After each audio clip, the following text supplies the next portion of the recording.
Hello everyone, welcome back to your class। हम electrochemistry study कर रहे थे। तो हम इलेक्ट्रोकेमिस्ट्री जब पढ़ रहे हैं तो उससे रिलेटेड मेरे माइंड में एक थ्योरी, एक बात आती है कि इलेक्ट्रोकेमिस्ट्री के अंदर आखिर हम पढ़ क्या रहे हैं, क्या स्टडी कर रहे हैं हम इलेक्ट्रोकेमिस्ट्री के अंदर। तो इससे रिलेटेड स्टोरी है, वो मैं आपको बताती हूँ। एक बार ऑक्सफोर्ड यूनिवर्सिटी जो है वहाँ पर एक एग्ज़ामिनर एग्ज़ाम लेता है, वाइवा करता है। तो एक कैंडिडेट से वो पूछता है कि व्हाट इज़ इलेक्ट्रिसिटी, इलेक्ट्रिसिटी क्या है। तो वो कैंडिडेट जो है वो रिप्लाई करता है कि सर मैं भूल गया, अभी 2 मिनट पहले तक तो मुझे याद था कि व्हाट इज़ इलेक्ट्रिसिटी। तो जो एग्ज़ामिनर होता है ही और शी वॉज शॉक्ड, कि वो शॉक्ड हो जाता है और ये बोलता है कि इस यूनिवर्स के अंदर सिर्फ 2 ही लोग हैं, 2 ही चीज़ें हैं जिनको ये पता है व्हाट इज़ इलेक्ट्रिसिटी। एक तो वो एग्ज़ामिनर बोलता है कि नेचर है, और एक वो कैंडिडेट है यानी एक तुम हो। इन दोनों को ही पता है यूनिवर्स में कि इलेक्ट्रिसिटी क्या है। तो ये स्टोरी बताने के पीछे का मतलब क्या है कि हम इलेक्ट्रोकेमिस्ट्री में क्या स्टडी करते हैं, कि इलेक्ट्रोकेमिस्ट्री के अंदर जो हम स्टडी कर रहे हैं वो ये स्टडी कर रहे हैं कि इलेक्ट्रिसिटी का यूज़ हम कैसे कर सकते हैं, इलेक्ट्रिसिटी का प्रोडक्शन हम कैसे कर सकते हैं। ठीक है, ना कि हम ये पता लगा सकते हैं, ना कि हम ये बता सकते हैं कि इलेक्ट्रिसिटी है क्या। हम सिर्फ इलेक्ट्रिसिटी के यूजेस, उसके प्रोडक्शन को स्टडी करते हैं। ठीक है, उससे हम कैसे केमिकल एनर्जी जनरेट कर सकते हैं, या केमिकल एनर्जी से कैसे हम इलेक्ट्रिकल एनर्जी को जनरेट कर सकते हैं। तो यही जो है हमारा बेसिकली एम है इलेक्ट्रोकेमिस्ट्री को स्टडी करने का। आजकल जो है इलेक्ट्रोकेमिस्ट्री के यूजेस काफ़ी ज़्यादा बढ़ गए हैं। क्यों? क्योंकि किसी को भी पूछो तो वो क्या बोलेगा कि सर या मैम बैटरी डाउन है, लैपटॉप स्विच ऑफ हो गया, या लैपटॉप की बैटरी ख़त्म हो गई, फ़ोन को अभी रीस्टार्ट किया है, आप पढ़ पा रहे हो ऑनलाइन, या मैं पढ़ा पा रही हूँ ऑनलाइन। तो इन सब के पीछे कौन वर्क कर रहा है? इलेक्ट्रोकेमिस्ट्री वर्क करी है। हमारे ऑटोमोबाइल्स जो है वो इलेक्ट्रोकेमिस्ट्री के ऊपर वर्क कर रहे हैं। हमारे ये जो डिवाइसेस हो गई, फ़ोन, लैपटॉप, ये सारी की सारी जो है वो वर्क कर रही है इलेक्ट्रोकेमिस्ट्री के ऊपर। इसके अलावा हमारा जो हार्ट है उसके अंदर जो पेसमेकर प्रेजेंट है वो भी क्या जनरेट करता है? इलेक्ट्रोकेमिकल सिग्नल्स जनरेट करता है। तो वहाँ पे भी हमारी जो लाइफ है, हमारा जो ऑर्गन है, हार्ट है, वहाँ पे भी हमारी इलेक्ट्रोकेमिस्ट्री काम आ रही है। एक और चीज़ जो मैं आपको बताती हूँ इलेक्ट्रोकेमिस्ट्री से रिलेटेड, कि वंस अपॉन अ टाइम, मतलब एक स्टोरी है कि एल्यूमिनियम जो है वो कॉस्टली होता था आपका जो गोल्ड है उससे।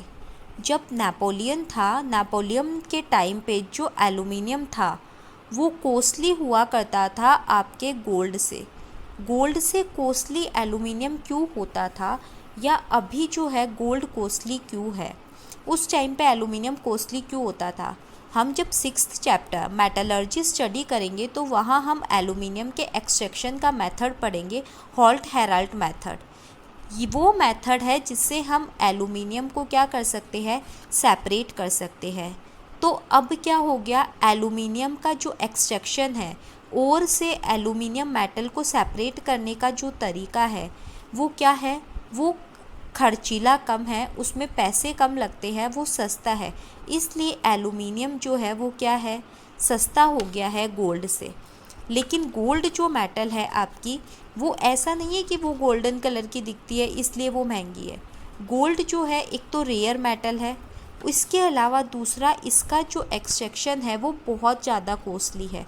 इसलिए गोल्ड मेटल जो है वो क्या है? अभी कॉस्टली है, और एल्यूमिनियम नेपोलियन के टाइम पे कॉस्टली हुआ करता था। तो हम क्या बोलते हैं? Once upon a time aluminium is costlier than gold.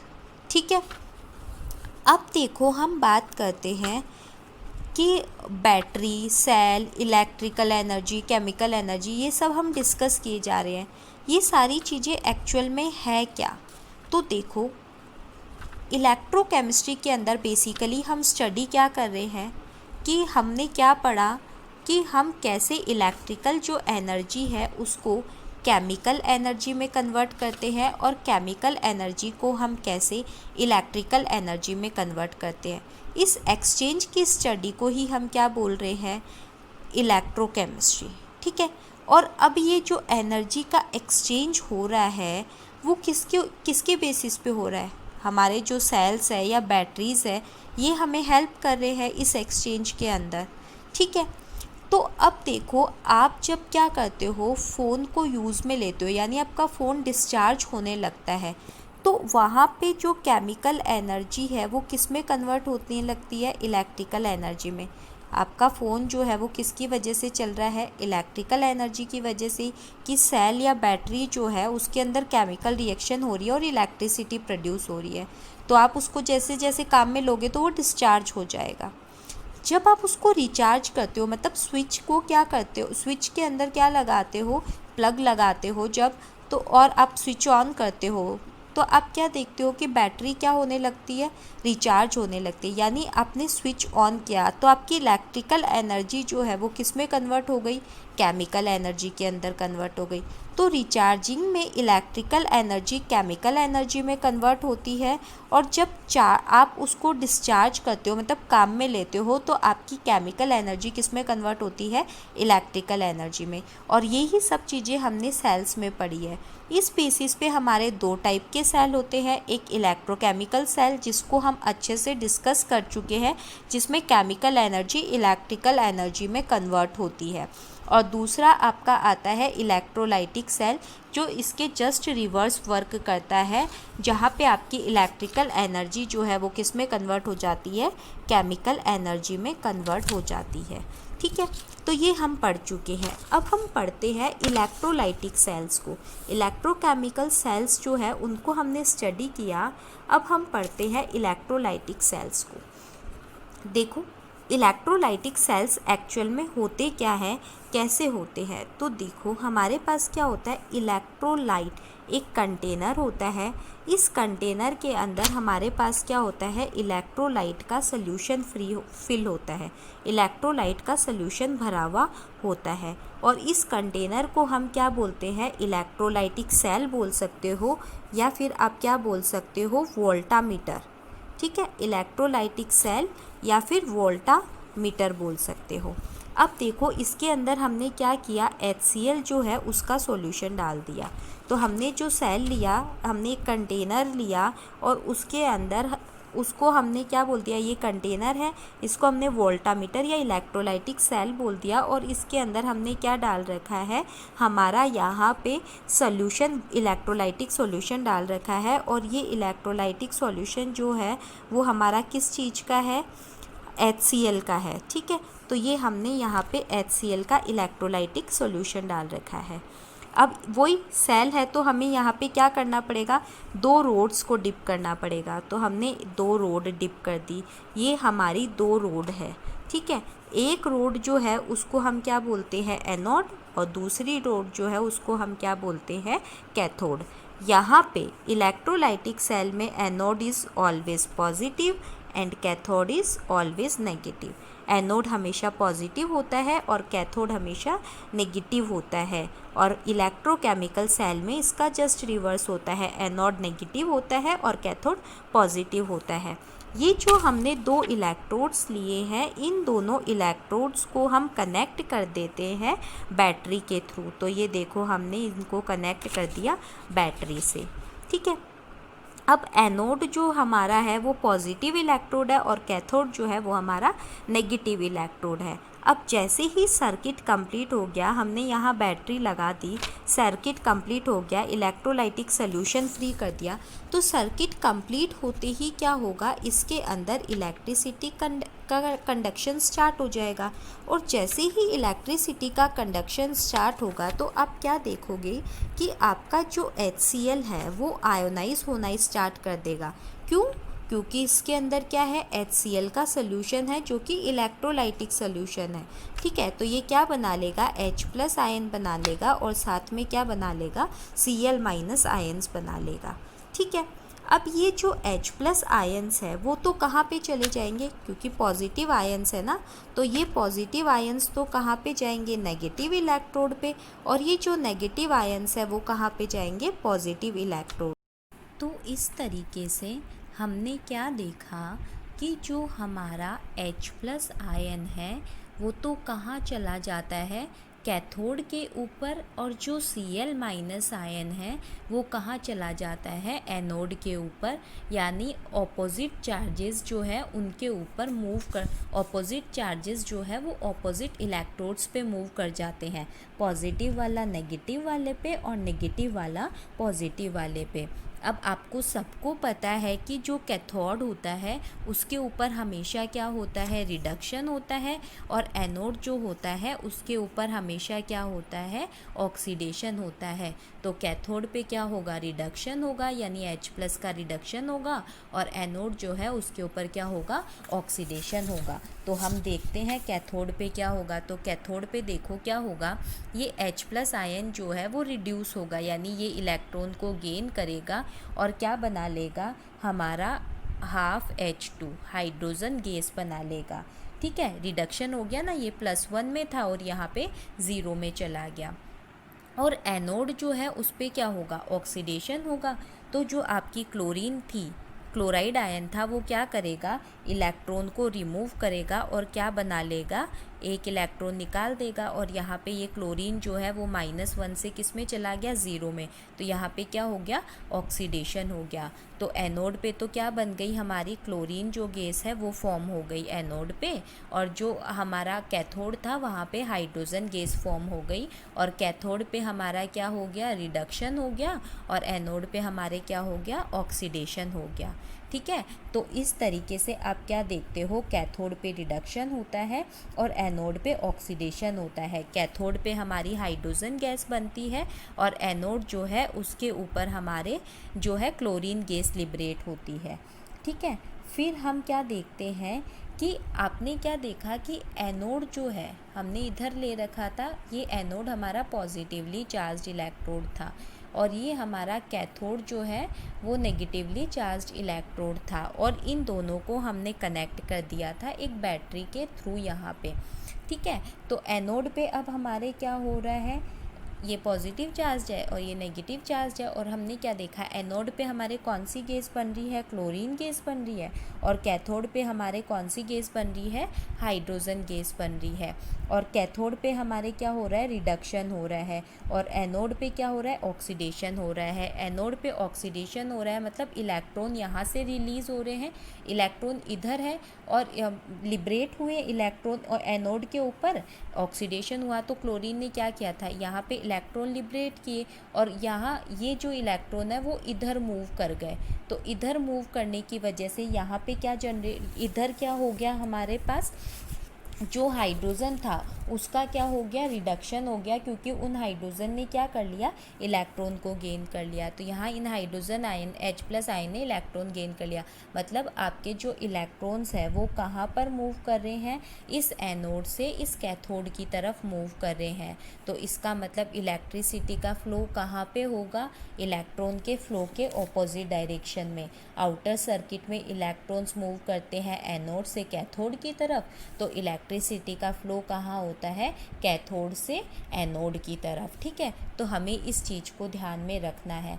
इस तरीके से इस सर्किट के अंदर क्या होती है, प्रोसेस जो है वो कंटिन्यू चलती रहती है जब तक सर्किट या तो क्लोज ना हो जाए, या फिर ये जो इस कंटेनर में हमने क्या ले रखा था, HCl का सॉल्यूशन, वो कम्प्लीटली डिस्ट्रॉय ना हो जाए। और यहाँ पे ऑक्सीडेशन का प्रोसेस भी होता है और यहाँ रिडक्शन का भी प्रोसेस होता है। और इस तरीके से क्योंकि इलेक्ट्रॉन ये रिलीज़ कर रहा है और ये जो है वो गेन कर रहा है, तो इलेक्ट्रिकल न्यूट्रलिटी जो है वो हमेशा मेंटेन रहती है, बनी हुई रहती है। ठीक है, अब देखो ये हमने स्टडी किया है, इसको स्टडी करने के पीछे भी हमारे पास रीज़न है कि हमने इलेक्ट्रोलाइटिक सेल या इलेक्ट्रोलाइसिस को स्टडी क्यों किया, क्योंकि अब हम पढ़ेंगे फैराडेज लॉ।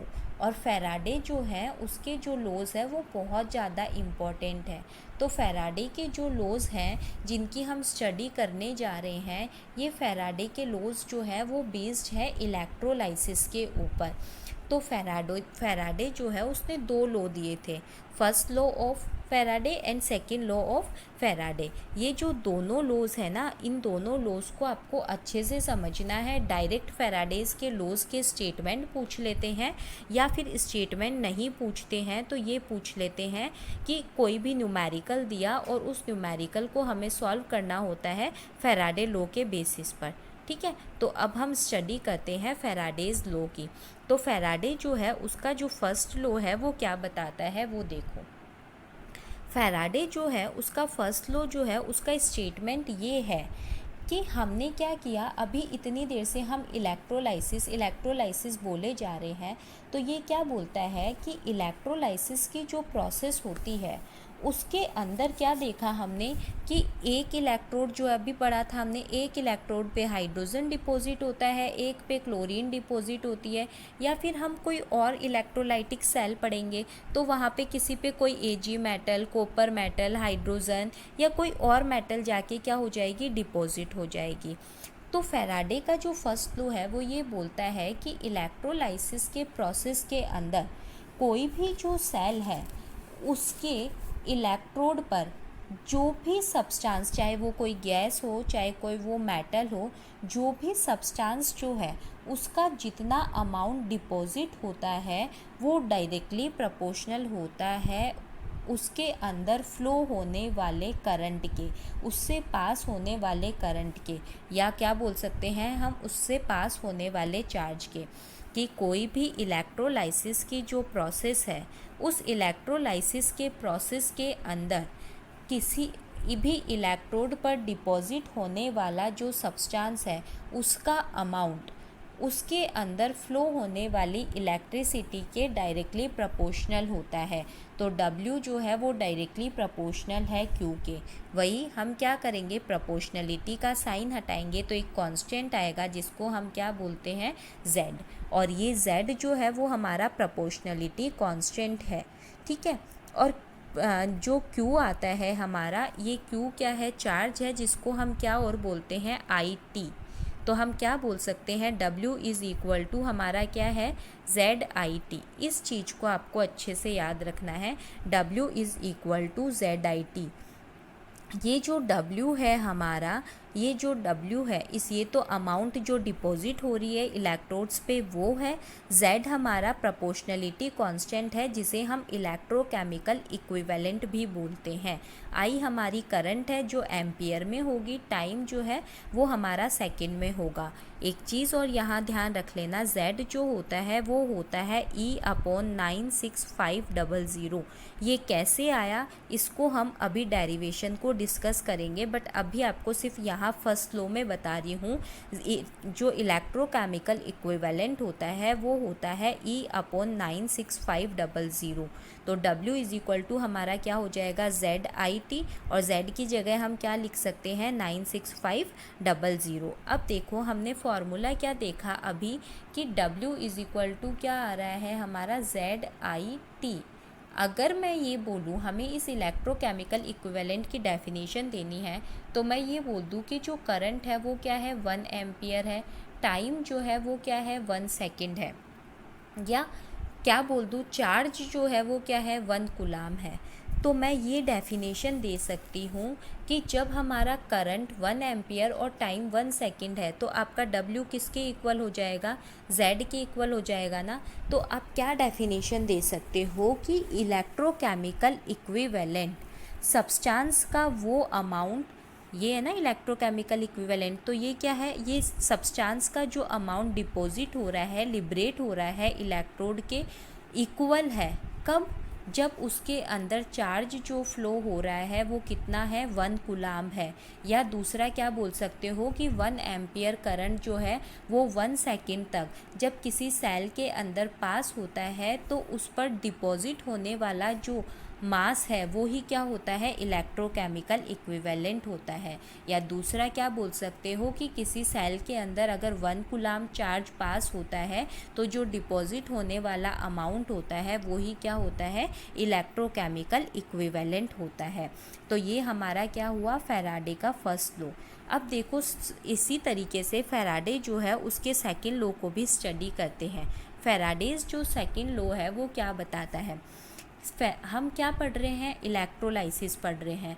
अब हम मान लो कि हमारे पास एक सेल नहीं है बल्कि कई सारे सेल हैं, और इन सब सेल को हमने क्या किया, सीरीज़ में कनेक्ट कर दिया। मैंने बोल दिया ये ए सेल है, ये बी सेल है और ये सी सेल है। तो आपको पता है कि जब हम सेल्स को सीरीज़ में कनेक्ट कर देते हैं तो इनमें जो पास होने वाला करंट है, या आप बोल सकते हो कि जो चार्ज है वो भी क्या रहता है, सेम रहता है। तो ये क्या बोलता है कि अगर हम किन्हीं डिफरेंट इलेक्ट्रोलाइट्स में से same amount of electricity pass करवाएं, यानी अलग अलग ये इलेक्ट्रोलाइटिक सेल्स हैं, इनमें इलेक्ट्रोलाइसिस का प्रोसेस होगा और ये क्या है, सीरीज़ में कनेक्ट है।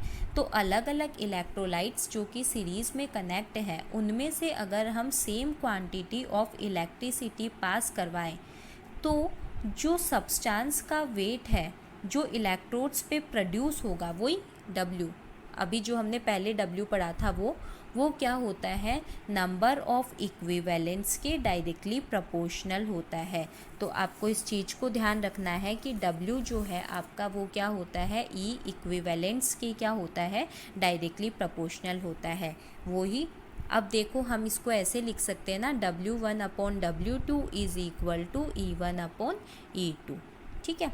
तो सेकंड लॉ क्या है कि अलग अलग इलेक्ट्रोलाइट्स जो कि सीरीज़ में कनेक्ट है उनमें same quantity of electricity produce हो रही है, तो जो इलेक्ट्रोड्स पे लिबरेट अमाउंट है वो किसके डायरेक्टली प्रोपोर्शनल होगा, जो इक्विवेलेंट्स है उनके डायरेक्टली प्रोपोर्शनल होता है। तो W डायरेक्टली प्रोपोर्शनल E। तो हम एक सेल का अमाउंट जो है, एक सेल पे जो डिपॉजिट अमाउंट है वो W1, दूसरे पे W2 और इक्विवेलेंट E1 और E2, तो इनका रेशो क्या हो जाएगा, इक्वल हो जाएगा। और इसके अलावा हमने अभी थोड़ी देर पहले ये पढ़ा था कि आपने क्या देखा कि W इज़ इक्वल टू क्या होता है, ZIT। तो हम ये यहाँ पे ये भी लिख सकते हैं ना, I और T तो फिक्स है, तो W1/W2 is equal to E1/E2। इसका मतलब हम W1 की जगह क्या लिख दे, Z1IT, और W2 की जगह क्या लिख दे, Z2IT, ठीक है। और ये क्या हो जाएगा, E1/E2। तो ये IT तो कैंसिल हो गया, तो क्या आ जाएगा, Z1/Z2 is equal to E1/E2। तो आप क्या बोल सकते हो, Z जो है वो भी किसके डायरेक्टली प्रोपोर्शनल है, इक्विवेलेंट्स के डायरेक्टली प्रोपोर्शनल होता है। तो इस चीज़ को भी आप ध्यान रखना कि Z जो है वो E के डायरेक्टली प्रोपोर्शनल होता है, और W जो है वो तो E के डायरेक्टली प्रोपोर्शनल होता ही होता है, और W जो है वो Z के भी इक्वल होता है। तो Z डायरेक्टली किसके प्रोपोर्शनल हो गया, E के। और यहाँ से इसका मतलब क्या है, W मतलब मास जो डिपॉजिट हो रहा है एक सेल पे, दूसरा सेल पे जो मास डिपॉजिट हो रहा है is equal to equivalent of weight of E1 cell upon equivalent weight of second cell. तो हम देखो इसका एग्जाम्पल करते हैं कैसे आएगा हमारे पास इसको। तो वो देखो कैसे होगा कि हमारे पास क्या है, ये 2 इलेक्ट्रोलाइटिक सेल्स है, इनके अंदर हमने क्या कर रखा है, एक में तो कॉपर सल्फेट का सल्यूशन डाल रखा है और दूसरे में हमने AgNO3 का सल्यूशन डाल रखा है, और यहाँ पे भी हमने वो 2 इलेक्ट्रोड कनेक्ट कर दिए। और ये जो दोनों इलेक्ट्रोड है हमारे, ये एक पॉजिटिव है, ये एक नेगेटिव है, वैसे ये एक पॉजिटिव है और ये एक नेगेटिव है, ठीक है। इस नेगेटिव पॉजिटिव को कनेक्ट कर दिया, इस नेगेटिव और पॉजिटिव को हमने कनेक्ट कर दिया। ये दोनों सेल हमारे क्या है, सीरीज़ के अंदर कनेक्टेड है। अब इनके अंदर इलेक्ट्रिसिटी फ़्लो होगी, तो हम क्या बोलेंगे कि कॉपर का जो डिपॉजिट मास है अपॉन Ag का जो डिपॉजिट मास है वो किसके इक्वल होगा, इक्विवेलेंट वेट ऑफ कॉपर के अपॉन में इक्विवेलेंट वेट ऑफ Ag के इक्वल होगा। ठीक है। तो इस तरीके से कॉपर का डिपॉजिटेड मास अपॉन Ag का डिपॉजिटेड मास वो किसके इक्वल हो जाएगा, कॉपर के इक्विवेलेंट वेट के अपॉन Ag के इक्विवेलेंट वेट के। तो इस तरीके से हम न्यूमेरिकल्स को सॉल्व कर सकते हैं। अब देखो हमने पढ़ा था कि Z जो होता है वो हमारा क्या होता है, E अपॉन 96500, वो कैसे आता है। तो देखो आपको पता है कि कोई भी सब्सटेंस जो है अगर वो 1 मोल है तो उसके अंदर नंबर ऑफ़ पार्टिकल्स कितने होते हैं, एवोगैड्रो नंबर के इक्वल होते हैं। और आपको पता है कि एक इलेक्ट्रॉन जो होता है उसका मास कितना होता है या उस पर चार्ज कितना होता है, 1.6 इंटू 10⁻⁹ कूलम। तो मैं बोलूँ कि एक इलेक्ट्रॉन का चार्ज कितना है, 1.6 इंटू 10⁻⁹ कूलम। तो एक मोल का चार्ज कितना हो जाएगा, तो इसके लिए आपको इसको किससे मल्टीप्लाई करना पड़ेगा, चार्ज को एवोगैड्रो नंबर से। तो 1.6 इंटू 10⁻⁹ कूलम, इसको आप किससे मल्टीप्लाई कर दो, एवोगैड्रो नंबर 6.022 इंटू 10⁻23। जब आप इसको सॉल्व करोगे तो ये नियर अबाउट आपका आएगा 96487, जिसको आप राउंड ऑफ करके क्या लिख सकते हो, 96500। इसका मतलब एक मोल इलेक्ट्रॉन जो होता है उसके ऊपर चार्ज कितना होता है, 96500 कूलम। और इस 96500 को ही हम क्या बोलते हैं, 1 फैराडे। तो आपने यहाँ से क्या समझा कि आपका जो 96500 कूलम चार्ज है वो किसका है, 1 मोल इलेक्ट्रॉन्स का। और ये जो 1 मोल इलेक्ट्रॉन्स का चार्ज 96500 है, मतलब वो किसके इक्वल है, 1 फैराडे के इक्वल है। तो अब मैं आपको कुछ रिएक्शंस बताती हूँ, वो रिएक्शंस आप देखना और कंक्लूज़न निकालना कि Ag+ जो है वो क्या बनाए, इलेक्ट्रॉन को गेन करके Ag बनाए। और ऐसे ही कैल्शियम+2 जो है वो इलेक्ट्रॉन को गेन करके क्या बनाए, कैल्शियम बनाए। ठीक है। ऐसे ही एलुमिनियम+3 जो है वो 3 इलेक्ट्रॉन को गेन करके क्या बनाए, एलुमिनियम बनाए। ठीक है। तो हम क्या बोल सकते हैं कि 1 मोल Ag जो है वो क्या कर रहा है, उसके लिए कितने रिक्वायर्ड इलेक्ट्रॉन है, 1 फैराडे इलेक्ट्रॉन्स जो है उसकी रिक्वायरमेंट है। क्योंकि 1 मोल Ag जो है वो कितने मोल इलेक्ट्रॉन के साथ रिएक्ट कर रहा है, 1 मोल इलेक्ट्रॉन के साथ रिएक्ट कर रहा है। तो 1 मोल इलेक्ट्रॉन के साथ रिएक्ट कर रहा है मतलब 1 फैराडे। ऐसे ही 1 मोल जो कैल्शियम है वो कितने के साथ रिएक्ट कर रहा है, 2 मोल के लिए। तो 2 मोल का मतलब क्या हो गया, 2 फैराडे। ऐसे ही 1 मोल एल्यूमिनियम जो है वो कितने के साथ रिएक्ट कर रहा है, 3 मोल इलेक्ट्रॉन। और 3 मोल इलेक्ट्रॉन का चार्ज कितना हो जाएगा, 3 फैराडे। ठीक है। तो आप क्या देखते हो कि ये जो अमाउंट डिपॉजिट हो रहा है, जैसे कैल्शियम का अमाउंट है, एल्यूमिनियम का अमाउंट है, या आपका सिल्वर का अमाउंट है, Ag का अमाउंट है, वो किसके इक्वल हो रहा है, जैसे Ag का 1 फैराडे के, कैल्शियम का जो है वो 2 फैराडे के, और आपका एल्यूमिनियम का 3 फैराडे के इक्वल होता है। तो इस बेसिस पर हम इस कई सारे न्यूमेरिकल्स जो है उनको सॉल्व कर सकते हैं। तो आपने क्या देखा कि अगर आपने ये बोला कि जो अमाउंट डिपॉजिट हो रहा है, जो मास डिपॉजिट हो रहा है वो कितना है, 1 फैराडे। मतलब 1 फैराडे अगर आपका कोई भी चार्ज है उसकी वजह से जो मास डिपॉजिट हो रहा है वो किसके इक्वल है, यही तो बोला था आपने, Z जो है वो 1 फैराडे, हमारा जो Z है वो किसके इक्वल होता है, E अपॉन 96500। यही तो पढ़ा था अभी हमने, इसी को सॉल्व कर रहे हैं। वो कैसे आएगा, तो वो देखो वो हमारा कैसे आता है, वो कैसे आएगा। हम क्या बोलते हैं कि कोई भी मास ऑफ मेटल जो है वो डिपॉजिट होता है 1 फैराडे की वजह से, वो कितना है, E है। और अभी हमने यही पढ़ा था कि अगर सेम अमाउंट ऑफ चार्ज अगर डिपॉजिट होता है तो उसकी वजह से जो डिपॉजिट अमाउंट है वो किसके डायरेक्टली प्रोपोर्शनल होता है, ई के डायरेक्टली प्रोपोर्शनल होता है, इक्विवेलेंस के डायरेक्टली प्रोपोर्शनल होता है। तो अब मैं उल्टा बोल दूं कि 1 फैराडे की वजह से जो डिपॉजिटेड अमाउंट है वो कितना है, ई है। ठीक है। और ये जो इक्विवेलेंट वेट, जैसे हम क्या पढ़ते हैं, मोल पढ़ते हैं, तो मोल के लिए हम क्या डेफिनेशन देते हैं, given weight upon molecular weight. ठीक है, तो आप सबको पता है कि इक्विवेलेंट्स, नंबर ऑफ़ इक्विवेलेंट्स आपको निकालने हैं, तो आप क्या करते हो, इक्विवेलेंट्स को निकालने के लिए जो आपका मॉलिक्यूलर वेट होता है उसको आप किससे डिवाइड कर देते हो, n फैक्टर से। जैसे आपके पास एलुमिनियम +3 है, तो इसका इक्विवेलेंट वेट आप कैसे निकालोगे, एलुमिनियम का जो एटॉमिक वेट या मॉलिक्यूलर वेट है वो कितना है, 27 एटॉमिक वेट, और इस पे चार्ज कितना है, 3, तो 3 से डिवाइड कर दोगे तो n क्या है, s, जितने नंबर ऑफ़ H+ आयन है वो, जितने OH- आयन है वो, या किसी पे जो चार्ज प्रेजेंट है वो। तो 1 फैराडे जो है उसकी वजह से डिपॉजिटेड अमाउंट क्या है, E है, जिसे हम क्या बोल सकते हैं, m/n फैक्टर, यानी ये हमारा मॉलिक्यूलर या एटॉमिक वेट को हम किससे डिवाइड कर दें, n से। ठीक है, तो ये हमारा आ गया। तो आप क्या बोलते हो, 1 फैराडे की वजह से इतना जो है चार्ज डिपॉजिट होता है, तो मैं ये बोलूँ कि 96500 कूलाम। ठीक है, मैं इसको कूलाम में चेंज करके बोलूँ कि 1 कूलाम जो है, या 1 फैराडे का मतलब इतना ही कूलाम हो गया, कि 1 फैराडे जो है या 96500 कूलाम है, तो 1 फैराडे से तो कितना जनरेट हुआ, या 96500 से कितना जनरेट हुआ, E जनरेट हुआ।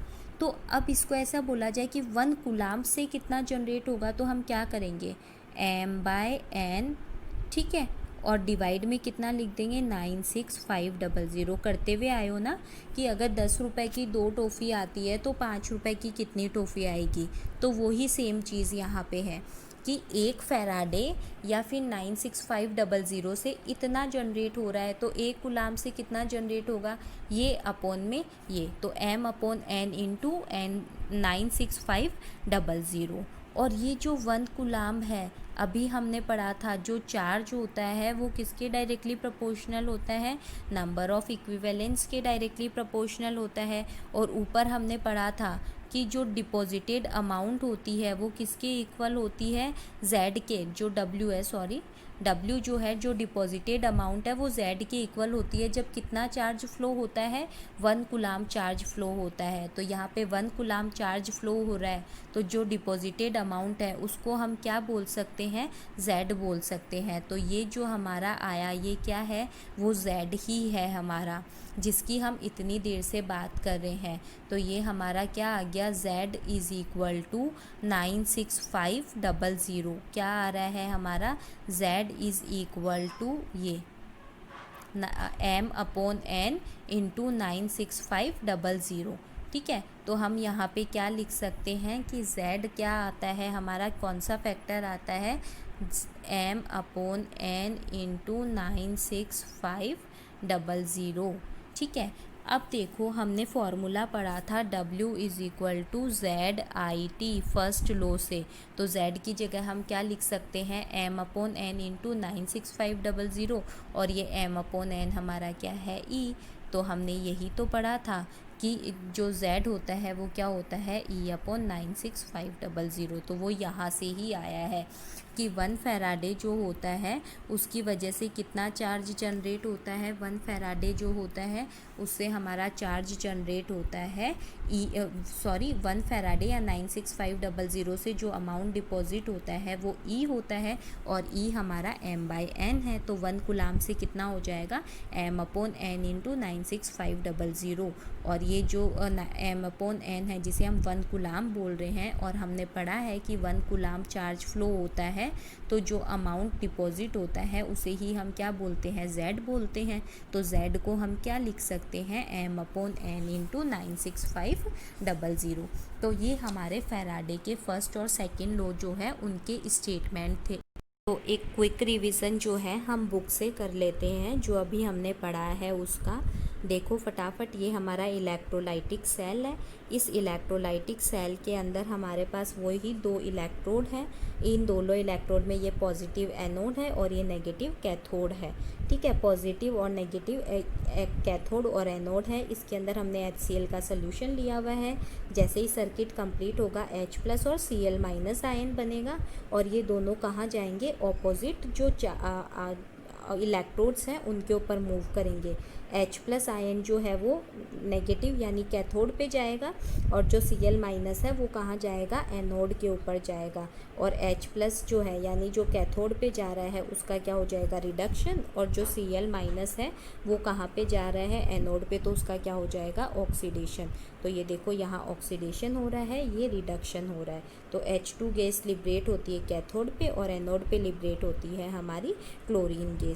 ये हमने पढ़ा था।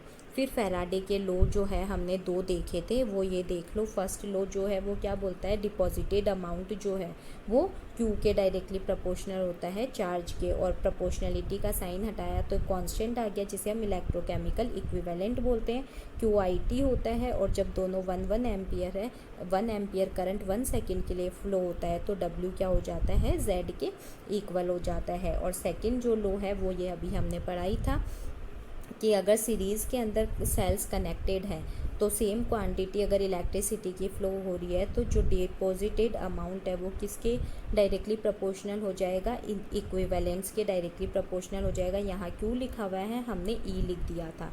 तो हमारा जो W1/W2 है वो क्या होगा, E1/E2। और W1 और W2 की जगह हम क्या लिख सकते हैं, पढ़ा था Z1IT/Z2IT। तो IT कैंसिल हो जाएगा तो E1/E2 वो किसके डायरेक्टली प्रोपोर्शनल हो जाएगा, इस Z के। ठीक है, तो यहाँ देखो हम ऊपर देखते हैं कि ये देखो हमारा जो W है ये किसके डायरेक्टली प्रोपोर्शनल हो जाता है, हमारा Z के डायरेक्टली प्रोपोर्शनल हो जाता है। फिर उसके बाद हमने ये पढ़ा था कि एक इलेक्ट्रॉन जो होता है उसका चार्ज इतना है तो 1 मोल का कितना हो जाएगा।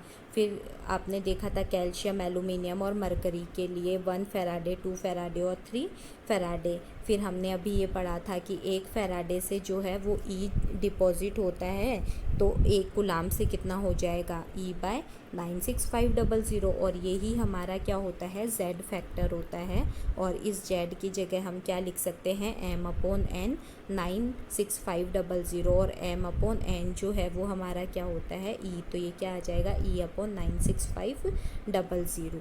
ठीक है, तो W = हमारा ZIT और ZIT की जगह हम Z की ये वैल्यू पुट कर सकते हैं। अब आपके लिए कुछ न्यूमेरिकल्स दिए हुए हैं, मैंने उन न्यूमेरिकल्स को प्रैक्टिस करना, सॉल्व करना। ठीक है, इसके अलावा नोट्स में भी आपको बहुत सारे न्यूमेरिकल्स मिलेंगे, उनको प्रैक्टिस करना। क्योंकि फैराडे लॉ पे जो है एक न्यूमेरिकल या फिर डायरेक्ट स्टेटमेंट आने के चांसेस 99% होते हैं। ठीक है, तो ये हमारे फैराडे लॉ है वो कंप्लीट होता है।